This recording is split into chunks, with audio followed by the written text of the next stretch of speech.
Another alleged victim of the accused Cragslist killer is speaking out, talking exclusively with the CBS News program 48 Hours Mystery. This young woman says she was robbed at gunpoint in a Boston hotel just next to the one where Julissa Brisman would die just days later. CBS News correspondent Daniel Sieberg reports. Tricia Leffler advertised her erotic services on Craigslist.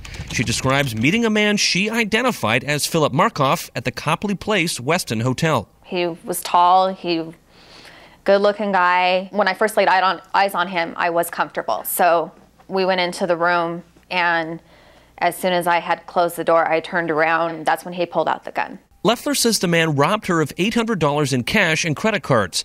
He then tied her to the door and taped her mouth shut.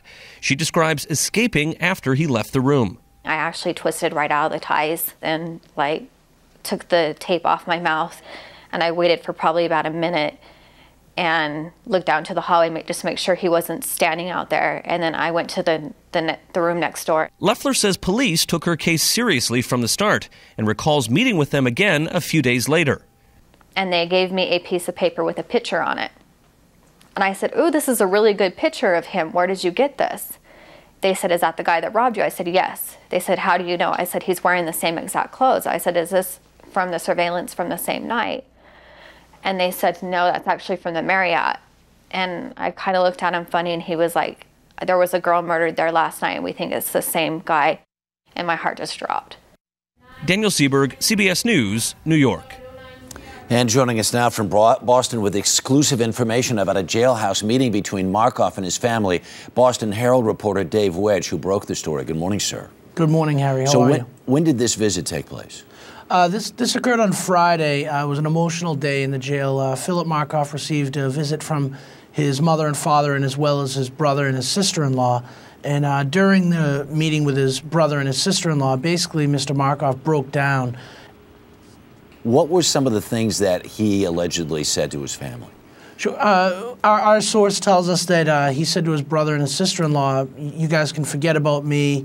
There's going to be more coming out. You guys should just move to California," basically suggesting that there could possibly be some more damning evidence to come. Right. And do your jailhouse sources tell you that there were, in fact, signs that Markoff may have tried to commit suicide?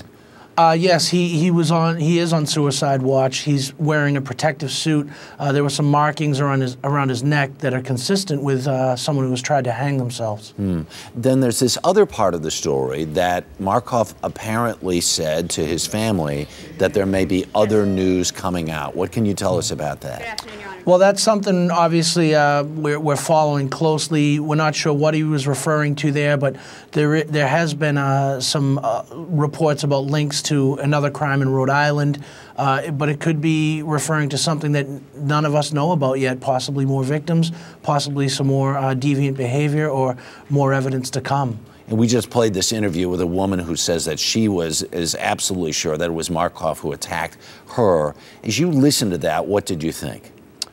I think about the horror that poor woman must have endured after finding out that a woman in the hotel next door to where she met Mr. Markoff allegedly was murdered. This woman escaped a possibly deadly situation, and it must be really traumatic for her. And how is this playing up in Boston?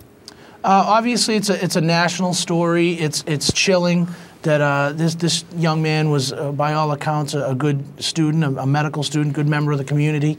And, he's engaged to be married, and all of a sudden now, there's women popping up that allege that he tied them up at hotels and was robbing them. So it struck some fear in the heart of people, and it's just an uncomfortable situation in Boston. Dave Wedge, thanks so much for your time. Thank you. Do appreciate it.